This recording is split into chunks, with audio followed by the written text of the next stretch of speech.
My name is Casey Reyes. I'm 31 years old. And at my sister's wedding reception, standing near the edge of the dance floor in a dress I'd spent way too much money on, I felt my phone buzz in the small clutch I was holding, and I made the mistake of looking down at it during the toasts. It was a text from my father. 5 words longer than that, actually, but the part that hit me first was the one that mattered least in the moment and the most in every moment after it. No one cares about your career. Put the phone away. This is your sister's day. I hadn't even been checking work email. I'd glanced down, because the officiant had asked the wedding party to silence their phones, and I was making sure mine actually was. I remember the exact texture of that moment, the string lights strung across the reception tent swaying slightly in the evening air, my sister's new husband laughing at something 2 tables over, the specific way the ice in my water glass had mostly melted, because I'd been standing for the better part of an hour in low heels I'd already regretted buying. My father, sitting 4 tables away in his good navy suit, had apparently watched me look down at a screen for 4 seconds and decided that was worth typing out an entire sentence about how little my career meant to anyone in that room. I looked up, briefly, and caught his eye across the tent. He didn't look angry, exactly. He looked satisfied, like he'd successfully delivered a piece of necessary correction, and could now go back to enjoying the evening. I put the phone back in the clutch. I didn't cry, not there, not yet. I've had a lot of practice not crying in rooms where crying would just become the story, instead of whatever else was actually happening. And then, maybe 90 seconds later, a man I didn't personally know well, my new brother-in-law's commanding officer, stood up near the head table with a microphone in his hand, and instead of the usual wedding toast material, he looked out at the room and asked a question nobody in that reception hall expected to hear that night. Welcome back to Sweet Payback Stories, the channel where ordinary people meet the moment that changes everything, and choose facts over noise, every single time. If you've ever had someone who's supposed to know you best treat your entire life's work like background noise, this story is for you. Drop a comment and tell me you're here, and stay with me until the end, because what happened in that reception hall, and everything that came out in the weeks after it, is not the story you're expecting right now, and it's not the story I expected either. Let me back up, because you need to understand who I am in that room before you understand what that text actually meant, and what happened after it. I joined the Navy at 23, after finishing a degree in kinesiology that I genuinely loved, and that my father never once asked me a single question about beyond whether it would actually lead anywhere. I remember the exact conversation, standing in our kitchen the week before graduation, him reading the newspaper at the table without looking up, asking that single question, and then turning the page before I'd even fully finished answering it. I've spent 8 years since then building a career that I am, honestly, proud of in a quiet, unglamorous way, the kind of pride that doesn't need an audience, because it was never built for one. For the last 3 of those years, I've worked as a lead trainer on a physical readiness and injury prevention program that, without going into specifics, I'm not able to share publicly, ended up meaningfully reducing training-related injury rates across several units. It's the kind of work that shows up in official records and internal reports and almost never comes up in casual conversation, because most people, understandably, don't know what questions to ask about it. My family never asked any questions about it. Not because they were incapable of asking. Because, over 8 years, it became a kind of quiet, unspoken rule in our house that my career simply wasn't a topic anyone brought up first. I think back now to small moments that should have told me something years earlier, if I'd been paying closer attention. A holiday dinner 3 years ago, where my father spent nearly 20 minutes describing, in detail, a co-worker's promotion at his own office, and when my mother gently mentioned I'd just come back from a training deployment, he simply said, "That's good," and asked someone to pass the potatoes. A missed graduation ceremony from an advanced training course, one I'd mentioned to him weeks in advance, that he later explained he'd forgotten about, because it had slipped his mind. The same week he'd remembered, in specific detail, my sister's work anniversary dinner. None of these moments felt significant enough on their own to raise as a grievance. Stacked together, looking back, they formed a shape I simply hadn't let myself see clearly until that wedding. My sister Alina is 2 years younger than me, and grew up, I think, watching that same dynamic from a slightly different angle. She went into marketing after college, work my father talks about at length to anyone who'll listen, not because it's more interesting than what I do, but because it's easier for him to picture, easier for him to describe at a barbecue without feeling like he has to admit he doesn't fully understand what his own daughter does for a living. I don't think Alina ever asked for that comparison to exist. I don't think she ever benefited from it emotionally either, if I'm honest, because being the favored topic isn't the same thing as being truly seen, and I think some part of her has always known that. I remember a conversation Alina and I had years ago, back when she was still in college, where she told me, almost apologetically, that she sometimes felt guilty for how easily our father talked about her work compared to mine, like she'd been handed an unearned kind of visibility, just because her job happened to translate more easily into small talk. I brushed it off at the time, told her not to worry about it, that it wasn't her fault how our father chose to engage with either of us. I don't think I fully understood, until years later, how much that guilt had actually shaped some of her own choices, including, I'd eventually learn, her decision to specifically involve Commander Holt in her own wedding toast. My father, David, isn't a cartoonishly cruel man, and I want to be careful about how I describe him, because the version of this story that would be easiest to tell is the version where he's simply the villain, uncomplicated and cold, and that version wouldn't actually be true.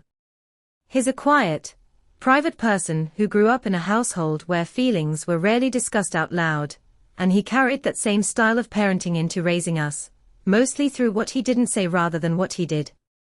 He's the kind of man who shows love through fixing things around the house without being asked, through remembering exactly how everyone takes their coffee, through small, practical gestures that never once required him to say a difficult sentence out loud. The text at the wedding wasn't really, I'd come to understand, an isolated moment of rudeness. It was the 5th or 6th version of a message I'd received at nearly every major family event for years, phrased slightly differently each time, but always circling the same idea, that whatever I was doing with my career simply didn't belong in the room, didn't deserve airtime, wasn't the kind of thing that should interrupt whatever else was happening. I'd stopped noticing the pattern of it, honestly, the way you stop noticing a hum in a house you've lived in for years. It took that specific text, at that specific wedding, landing at that specific moment, to make the pattern suddenly, undeniably visible to me all at once. So when Commander Holt, my brother-in-law's commanding officer, stood up with that microphone in hand, I had absolutely no idea what he was about to say, and even less idea of how much it would matter.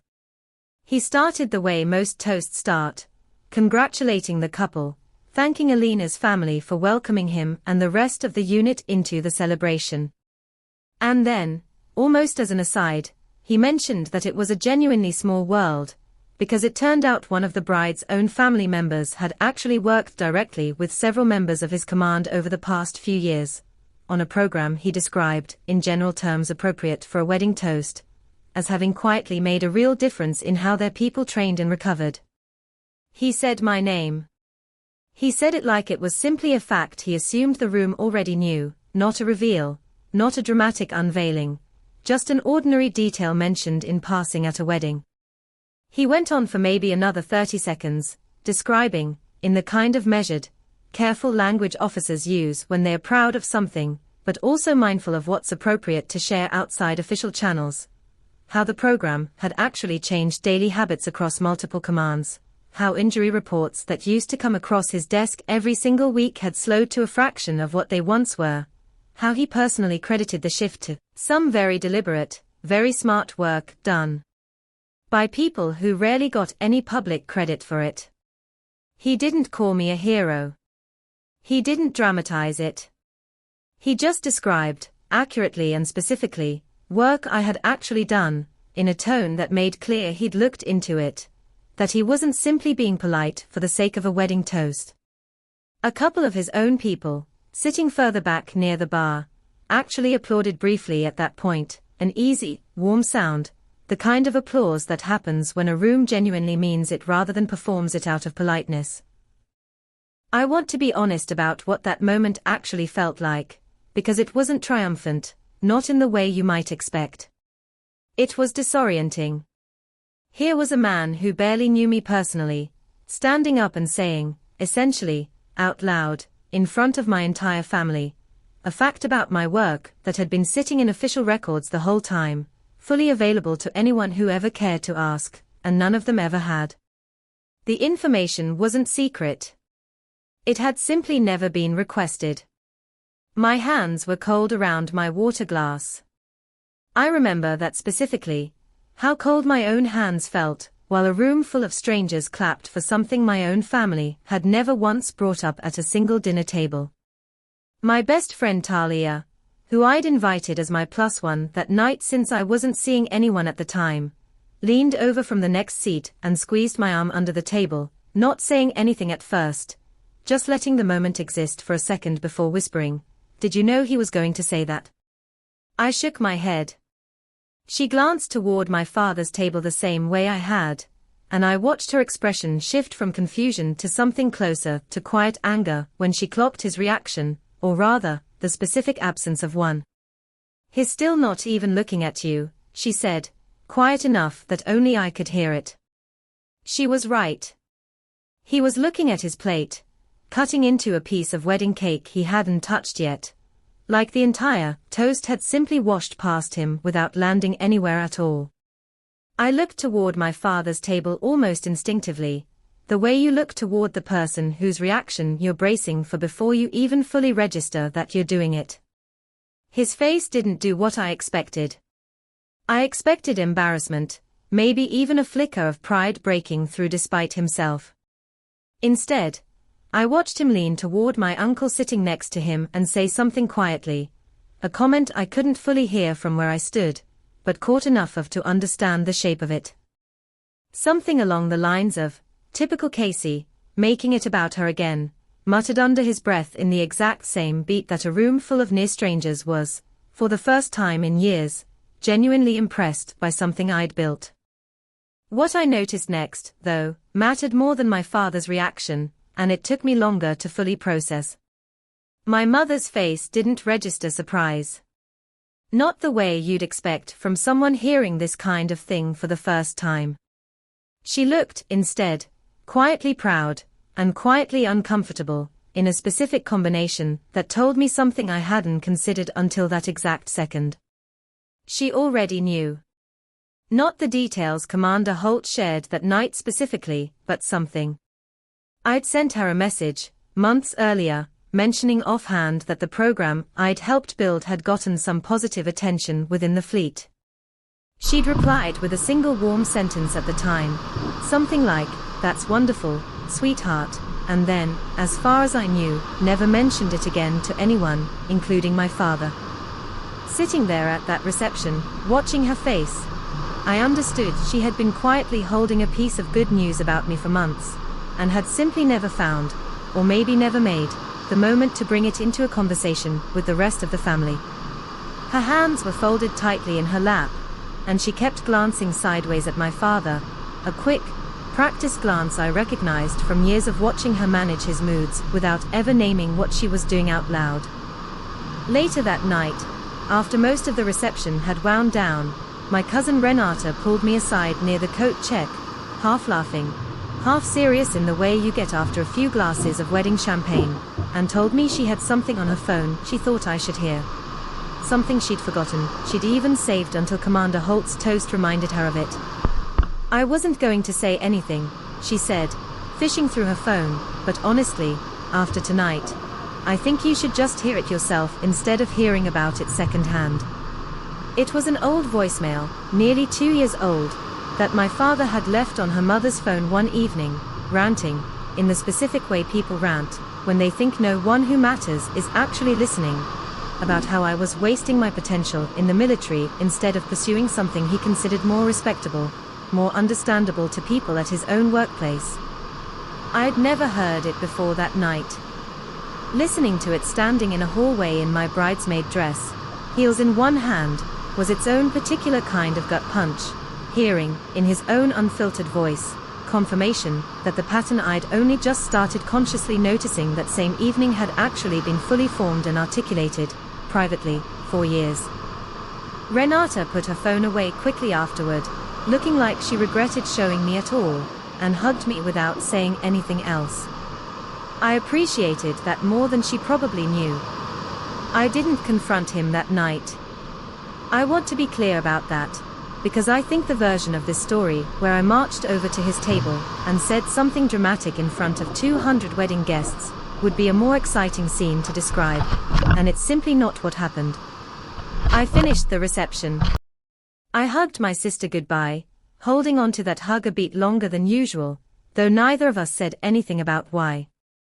I drove home that night with the windows cracked despite the cold, needing the noise of the road to fill the car instead of my own thoughts for a while, and I sat with all of it for several days, before I did anything at all.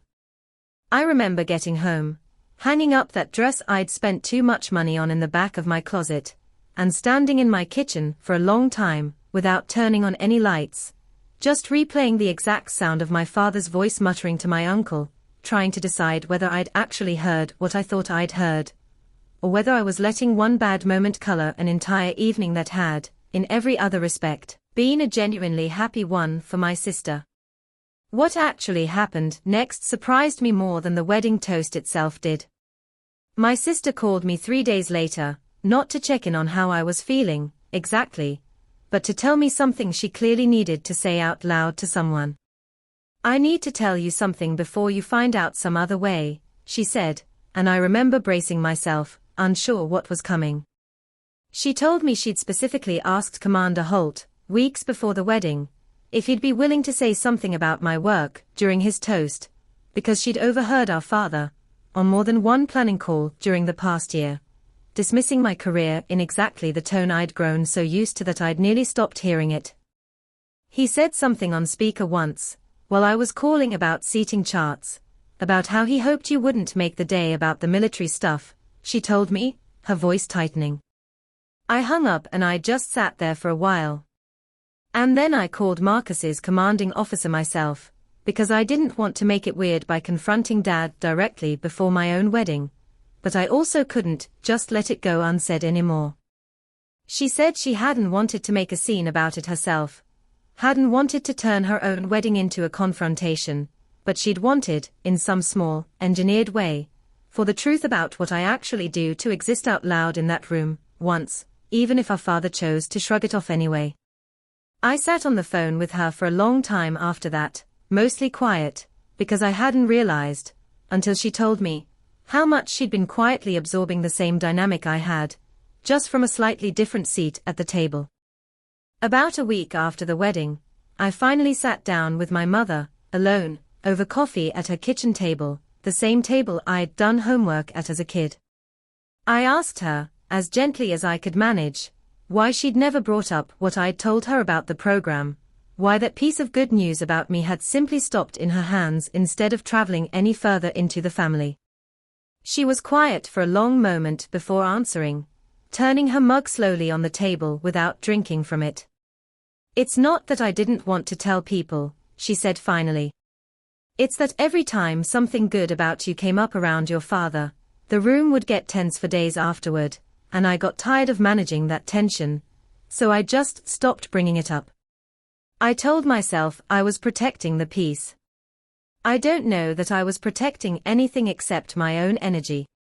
She told me that bringing up anything positive about my career, around your father, tended to lead to a specific kind of tension in the house afterward, a mood that would last for days, and that somewhere along the way, without ever consciously deciding to, she'd started avoiding the topic entirely, the same way you learn to avoid a specific step on a staircase once you know it creaks.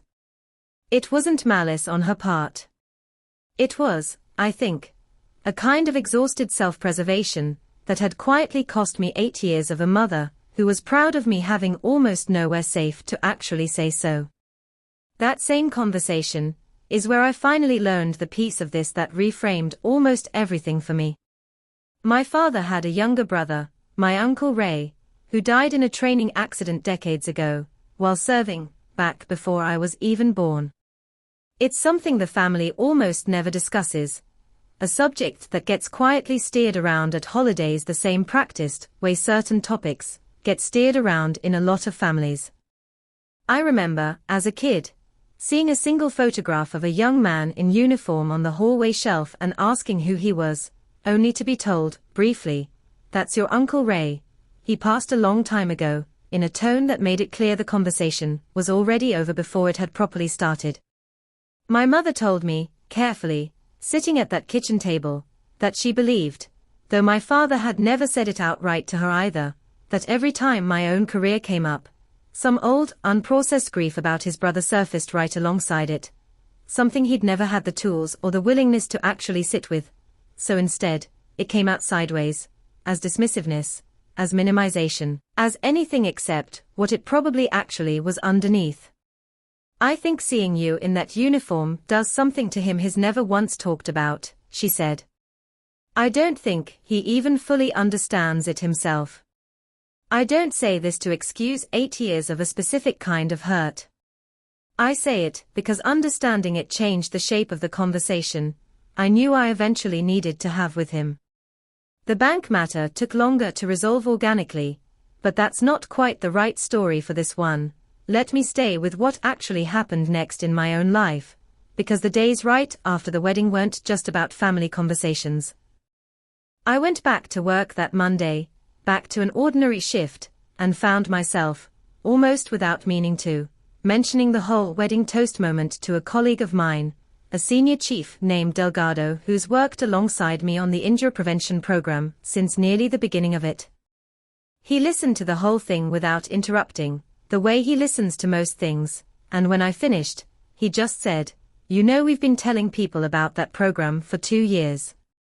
It's not exactly a secret over here." I laughed, more out of exhaustion than humor, and told him it apparently was a secret at my own dinner table. He didn't say anything else about it, just nodded slowly, the way people do when they're absorbing something they don't quite have the right words for yet, and went back to reviewing the week's training schedule with me like nothing unusual had happened. It helped more than I expected, honestly, being reminded that the work itself had never needed my family's attention to be real or worthwhile in the first place. It had simply been real the whole time, whether or not anyone at that dinner table chose to notice it. I spent most of that week deciding how, or even whether, to actually talk to him directly. Part of me wanted to simply let it go, the way I'd let so many smaller versions of the same thing go over the years, telling myself it wasn't worth the discomfort of a difficult conversation with a man who rarely handled difficult conversations well. But something about hearing Renata's voicemail, and then sitting with my mother's admission at that kitchen table, made the idea of staying quiet feel, for the first time, like its own kind of quiet harm, not just to me, but to whatever relationship still existed underneath 8 years of avoidance. I called my father myself, which surprised him, I think, given that most of our conversations over the years had been initiated by him, brief and logistical, about holidays, or car maintenance, or whatever small practical matter happened to be at hand that week. I asked if he'd have dinner with me, just the two of us, no particular occasion attached to it. There was a pause on the line long enough that I wondered if he'd think something was wrong, medically or otherwise. He simply said, "Sure, name a time," in the same even, unreadable tone he uses for most things, and we left it at that. I didn't bring up the wedding text specifically when that conversation finally happened, about 2 weeks later, over a quiet dinner I asked him to have with me, just the two of us, at a small diner halfway between our two houses that neither of us had any particular attachment to, deliberately neutral ground. I didn't want the conversation to become about one bad night, easily explained away as poor timing or an unfortunate choice of words.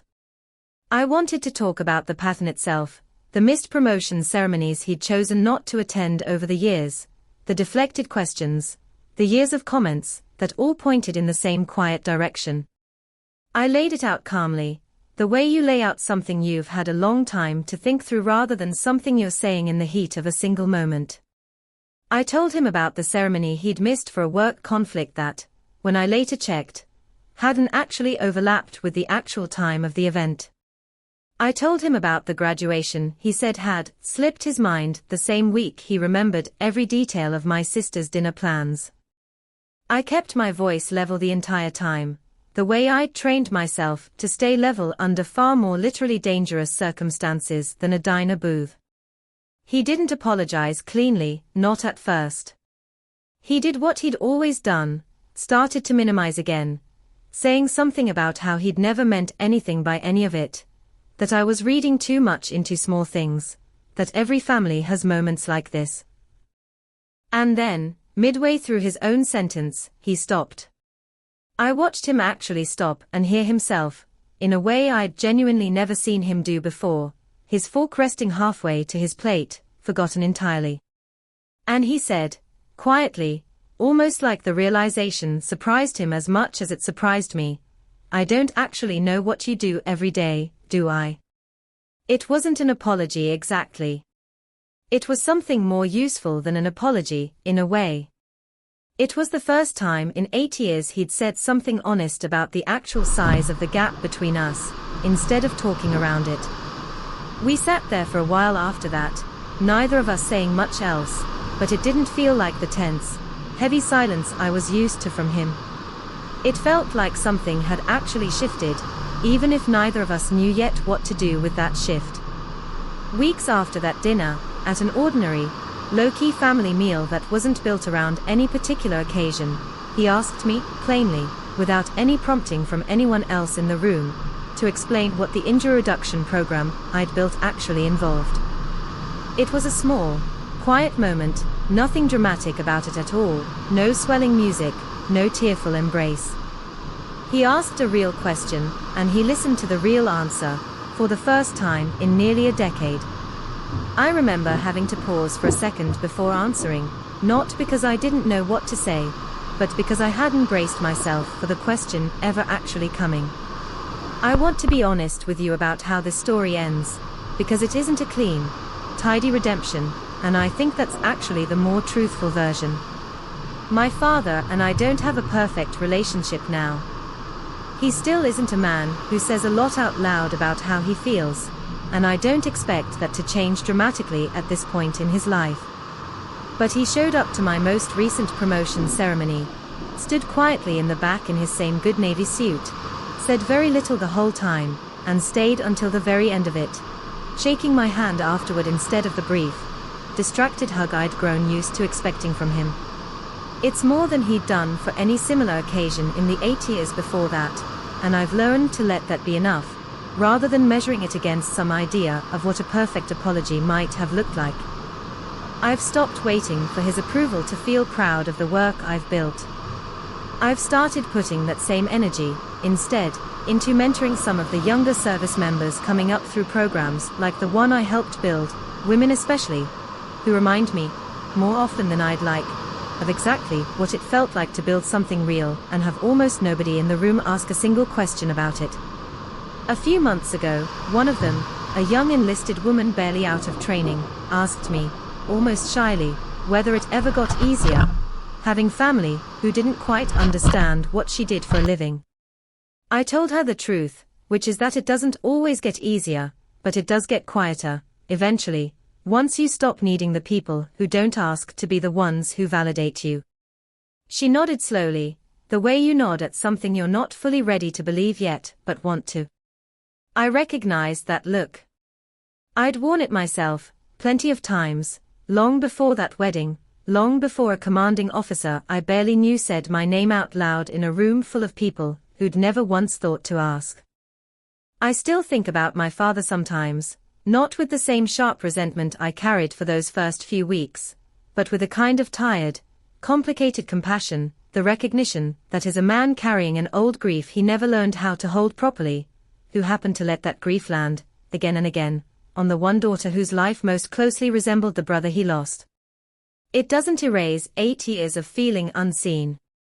It does make the last few months, small and imperfect as they've been, feel like something worth continuing to build on, rather than something I have to keep defending myself against. I still think about that text sometimes, glowing on my phone screen in the middle of my sister's wedding toasts. I don't think about it with the same sharp hurt anymore, most days. I think about it as the exact moment a pattern I'd spent 8 years not quite naming finally became impossible to look away from, for both of us, in different ways. I think, too, about how strange it is that the truth about my own life had to arrive secondhand, through a near stranger's toast, before it could travel the short physical distance between my father's chair and mine, a distance that should never have required an audience of 200 people to cross in the first place. That's my story. One dismissive text at the worst possible moment, one toast that said out loud what nobody else in my family ever thought to ask about, and a relationship with my father that didn't get fixed all at once, but did, finally, start moving in a direction it hadn't moved in for a very long time. If this reminded you that the people closest to you don't always know your life simply because they are related to you, take that as your sign today. Ask the people you love the real questions, the ones that go beyond a passing comment at a dinner table. And if this reminded you of someone in your own life, someone whose work or whose life you've never quite asked enough about, send it to them tonight. Drop a comment and tell me where you're watching from. Hit subscribe, so the next story finds you when it's ready. And I'll see you in the next one.